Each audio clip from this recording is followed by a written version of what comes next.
Hey guys, welcome back to IT Garage. In today's video, we're going to go ahead and lower this Lincoln. Just get a little bit more attitude, and we're going to go ahead and get this process started. It's super simple. First of all, we got some correct size tires. We got some 2014 Mustang coils for the rear, and we got a cutter for the front, and that's it. And then after that, it's just take it apart, put it back together. So this shouldn't take too long. I think you guys will see it's a process that really anyone with just a couple simple automotive tools can do. Again, nothing crazy. You can do this basically with all hand tools and a jack. So that's all you really need.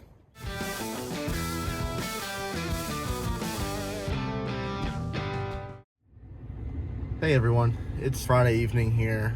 We're gonna go ahead and get some new tires on this Lincoln. They're gonna be 255 45s instead of 255 40s. And I think that's gonna give us just a little bit more sidewall so it doesn't feel as and look as rubber bandy, if that makes sense. So we're gonna go ahead and get these installed, throwing a set on the back, and we'll see if we need to throw anything on the front, or if I kind of want the smaller tires on the front, or if we have to find another set of tires. Who knows? We'll see what we end up doing, but I know that right now we're gonna go ahead and get these tires switched off.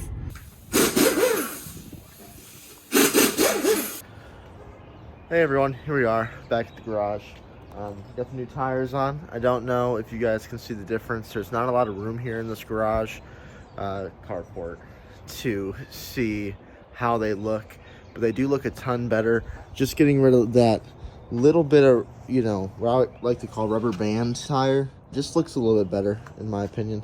But we still have that gap above the rear wheel, between the wheel well. So we're gonna go ahead and install these springs I got. They are right over here, just stock 2014 springs, and supposedly these are going to lower the Lincoln about 2 inches. So the first thing we'll do is we'll get a tape measure and see where we sit now. We are pretty level here in the carport on this concrete, so it'll be a good before measurement. Right at the middle of the hub, it looks like we are 29 3/4 inch on the passenger side. This side is 30 1/4. So we'll go ahead and see what kind of drop we get out of this. All right, the car's jacked up on this driver's side. So the internet says that all we need to do is take off the shock. Once we take the shock off, we can kick that wheel down just a little bit, and that'll give us enough room to drop the spring out of there. 19 mil in the back. And we're going to use a long one because it's a 6-point. Then we have a 18 on the front.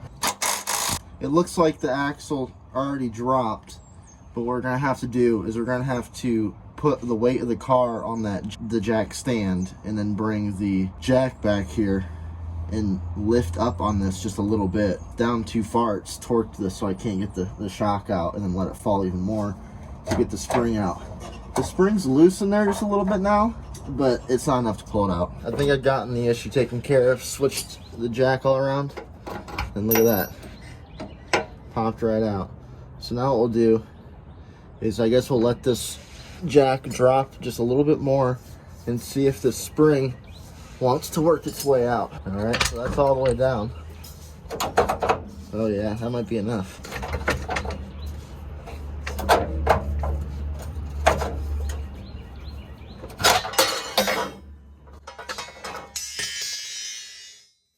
I got it done. Let's get out here and compare the old spring and the new spring, see what we got going in. And I have no idea what these springs are. This car is supposed to have airbags in it from factory, so let's just hope that those weren't already lowering springs that we took out. After a little bit of research, I found that the spring that I have is actually the front coil spring as opposed to the rear coil spring. I do have the correct coil springs for a 2014 Mustang. It's just that I gave them to a friend thinking that they were the fronts, not the rears. You know, like I said, guys, I'm just guessing here. Based on what I see on the internet, I really have just a slight clue of what I'm actually doing. I looked up and found that this part number, the strut master, and this part number lines up with the kit to take these cars from the original suspension, which were airbags, and put on the coils. So good news is that putting these Mustang suspension pieces on should actually lower the car, which is what we wanted in the first place. Once we get in contact with my buddy, get those springs back, probably won't be till tomorrow or late tonight, so that's okay. So enjoy the video that should be out now, last week's video. Go watch that if you haven't had a chance yet, and we'll see you tomorrow or later. We're back at it in the morning. Didn't get to it last night. Went over late to my buddy's house to get the spring. I'll show you guys that in a second. Definitely had the front springs instead of the rear springs, so we'll get that taken care of. Yeah, it's a little chilly today, so we'll see how this goes. So here's the new spring, just a little bit shorter and even a little bit thinner. So we'll see how the car rides. Based on what I've seen on the internet, the guy that I'm going off of said it rides fine, no big deal. But I guess my wife will be the judge of that. So we'll go ahead and get this swapped in here. Get the shock mounted back on, and we'll just repeat on the other side.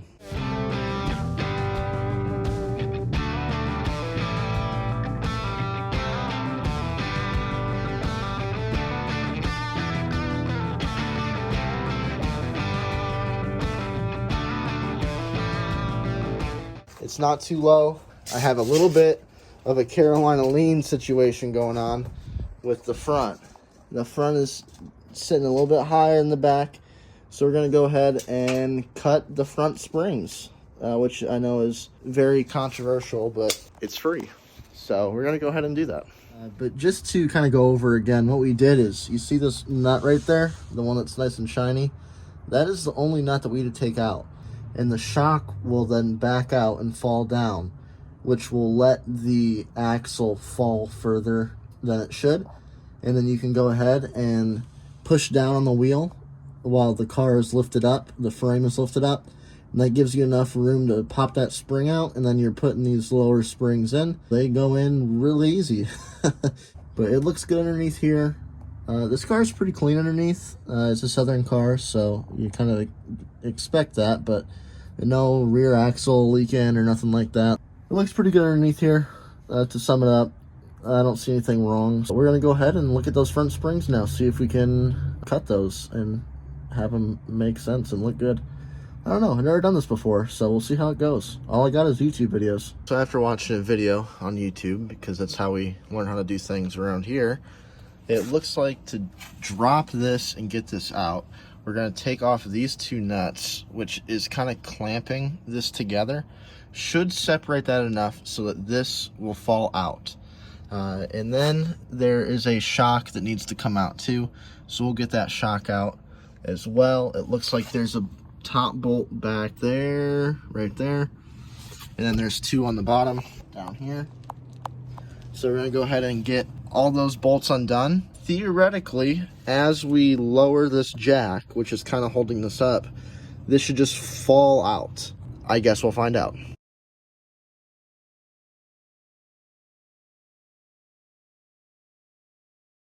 So I got the other side done. It was quite a learning curve on my end. I didn't want to show you guys the whole learning process. So I'm going to go ahead and just kind of get this side done with what I learned from the other side. Hopefully this side is quite a bit smoother, because if not, it'll be way dark by the time this side gets done. I realized that when you lower the spindle and A-arm and all that stuff, the brake line gets kind of taxed a little bit.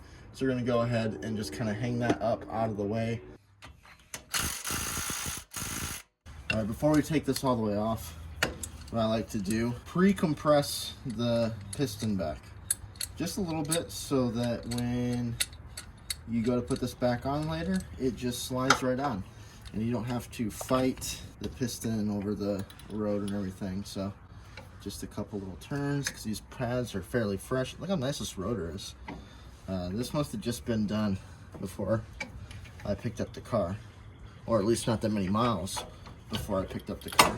So grab your handy piece of ground wire from a basement project and loop it here. So now what we'll do after that is we're going to take this nut off,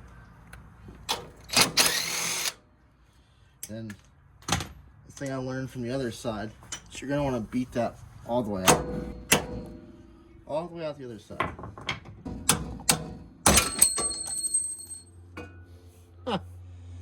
Oh, jeez. Guys, I told you, I have no idea what I'm doing. Idiot move.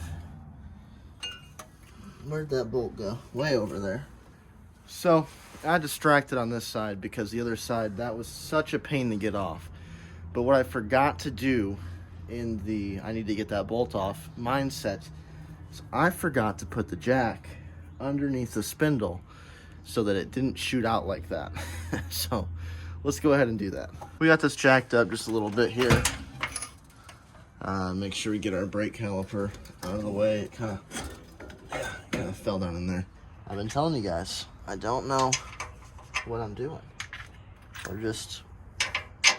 We're winging it now. Right here is the sway bar. You're gonna undo these two bolts. That'll drop the sway bar down so we can just get it out of the way a little bit more, and then we'll lower it again, but controlled this time with the jack, and that will pull out the spring once we undo the shock and a couple other things, but we're getting there. All right, so underneath here, the two bolts for the shock. I'm gonna take those out. I'm gonna go back up here. I'll zoom in. Right there is the top of the shock bolt. There's a little spot here with to put a vice grip on there, unloosen that bolt. Once it's broke free, it should fall out. All right, y'all. Gonna have to come back to this. It is dinner time, so in fact it will be dark when I'm done with this. I still need to get that top one undone, and when that is done, the shock will fall out. We can lower all this down, put a little bit of force on here just to get that little extra oomph we need, and get that spring out. We'll go ahead and get this. It's after dinner now. Got the shock out. I don't know if you can see, there's no shock in there now. Again, the front sway bar up here is disconnected, so that will allow this to drop. This is disconnected. The brake is, we'll call that mostly out of the way. So I think now we're good to go ahead and drop this down. If there's something else I forgot, we'll look at it here in a second.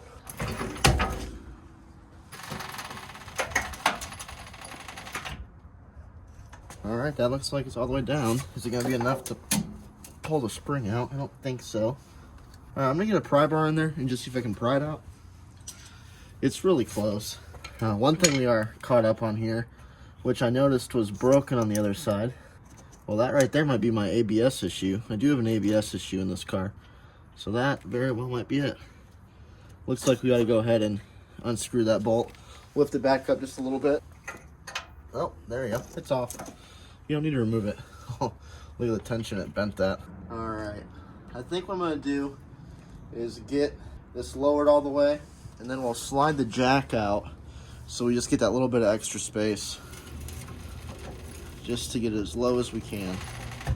So, here we go. There we go. Not quite there. There we go.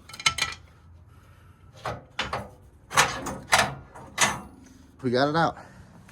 So when you cut springs, you don't want to cut the side that will let the spring stand up. So that side's flat, it'll stand up. That one up top. This bottom side, see, it won't let it stand up.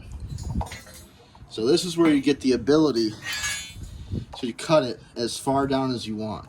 And we have the other side over there that we cut, but it's gonna be about right there if I had to guess.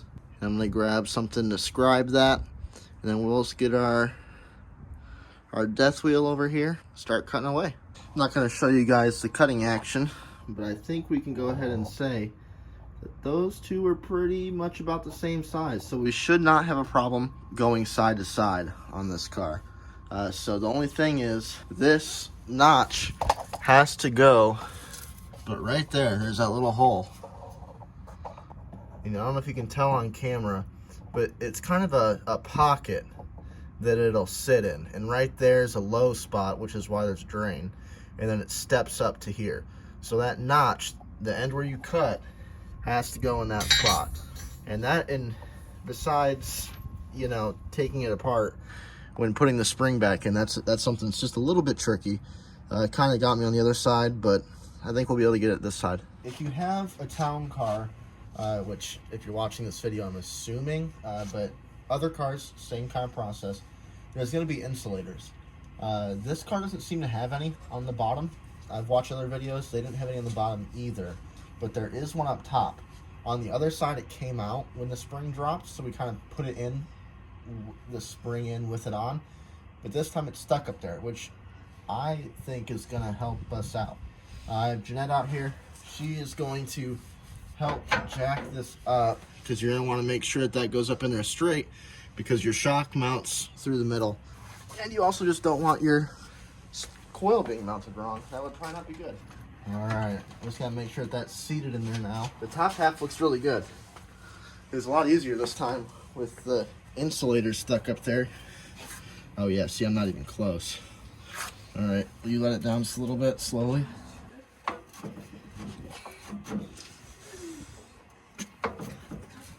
If you can hear Jeanette freezing, it's 48 degrees, so it's basically Arctic temperatures here in North Carolina. Alright, hold on. It needs to go over just a little bit more. Sorry. So I can see that it's not sitting quite right, which means that if we were to drop the car and all this stuff and get it back together, the drop wouldn't be much at all because the coil's not sitting in there right. So yeah. So the way this car is, you're good. As you raise it, the way it's going in is a little deceiving, I guess is the best word I would call it. It's not going in wrong, it's going in exactly where you put it, but it's just not quite where you would expect. Alright, that's actually too much. Can you go down? We gotta put the upper joint in. Jack it up some more. Alright, keep going. There we go. Yeah, a couple more. There we go. Look at that seat in there. Alright, that should be good, I think. I'm going to hit this down. Look at that. So the other side that really whooped us had a Moog set up here. It was, greasable and everything. It had been replaced. And the Moogs just must be a little bit too big for this diameter, because not only do we have to beat it out, but we had to really beat it to get it back in. So if both sides were like this, we would have saved an hour. Yeah. An hour. So all right, well, I'm gonna go ahead and get this tidied up. Hello. It needs some persuasion, both in and out.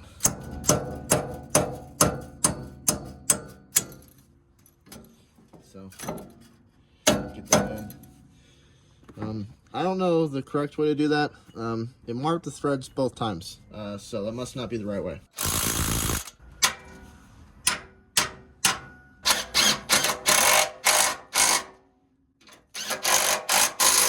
Alright, got that in. Now it's time to let the suspension fall again, because it won't fall all the way out. With the sway bar in and the upper ball joint in, we will get the shock installed. Alright, the shock just goes right in the hole that it came out of.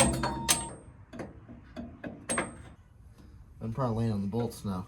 Oh, yep, felt it under my shoulder. That's a good feeling. And because the car's lowered now, you have to kind of push up just a little bit. Although I guess, I don't know that for certain. I didn't install shocks in the car before I lowered it. I only took them out. I don't know, guys. Grab that other bolt from underneath your shoulder blade. It does not feel good. What do they say? Something about cross-threaded or red Loctite or super glue. It'll hold. Alright, now that I'm underneath here, make sure I got everything. So I got those done, those done. I think that's it. Yeah, that should be all for this side. Underneath, anyways. Alright, sorry for the terrible lighting, but right there, that yellow, that's the bolt we're going to tighten down. That's the shock. Alright, I'll move you all over here so you can kind of see what I'm doing. All that's left over here now, I think, is brakes. Alright, there we go. I've never had calipers more finicky than these Lincoln ones. The other side was a pain in the butt too.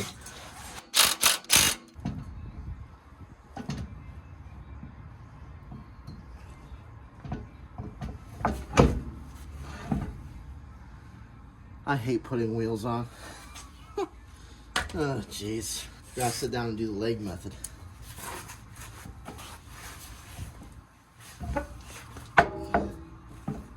Use the knees. Get it lined up. Need to get new lug nuts. I don't know where this one came from. Well, I guess I do. It was on the car when I got it. But it sure is ugly. Even this one. This one's ugly. When I want to shell out a few more bucks, I get new lug nuts, I guess. But these ones hold. So, I guess we'll put it down. And I just realized that I did not get a measurement before, but I do have pictures, so we can go ahead and do a before and after. I also know that when you cut springs like this, it takes a while. Not a while, but you gotta let it settle.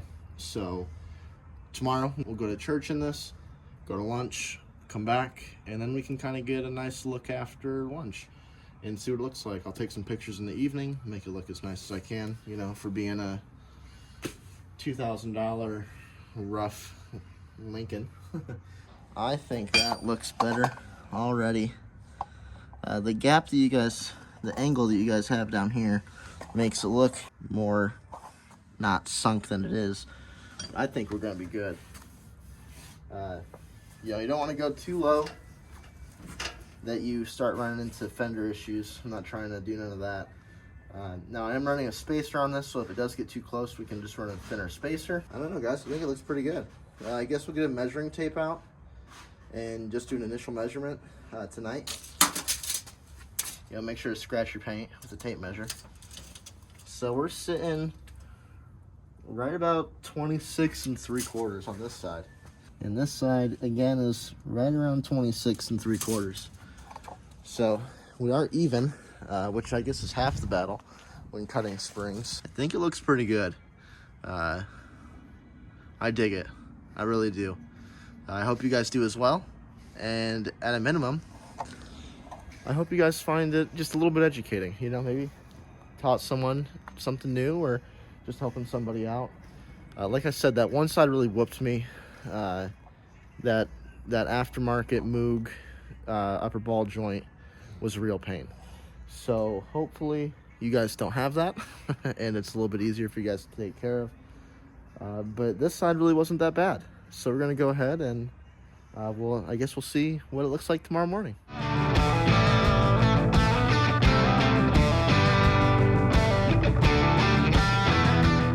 All right, guys, we're back. It's pretty windy tonight. It's also really cold.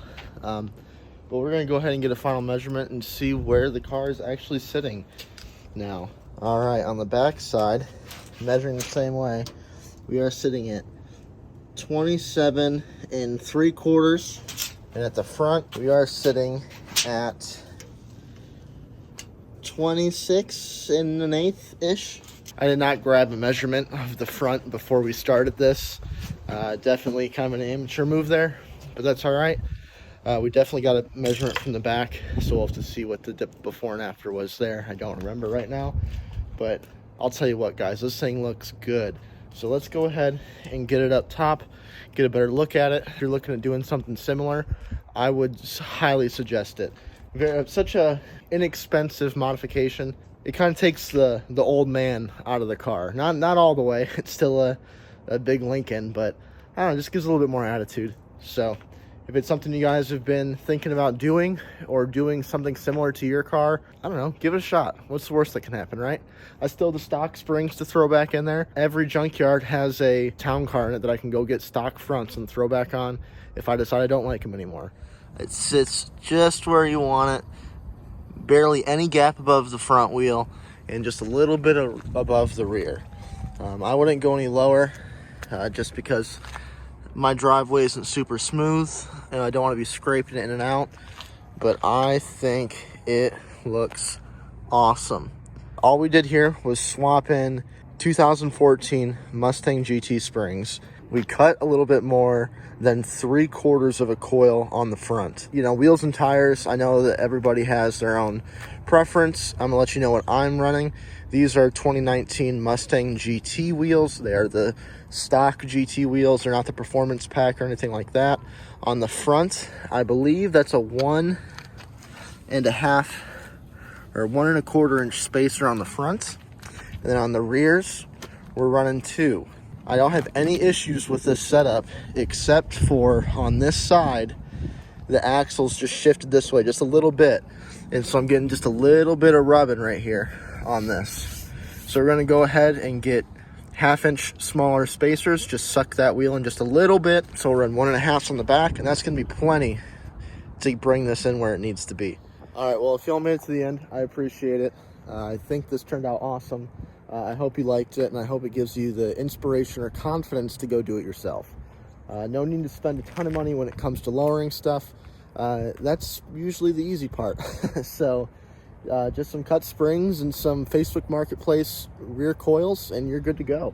So like I said, thanks again. I think next what we're going to do to this car is we're going to build the center console. We're going to get Apple CarPlay in this thing. So when we take it on trips, everything's just integrated right there, good to go. Remember, if I can do it, you can do it. All right, thanks.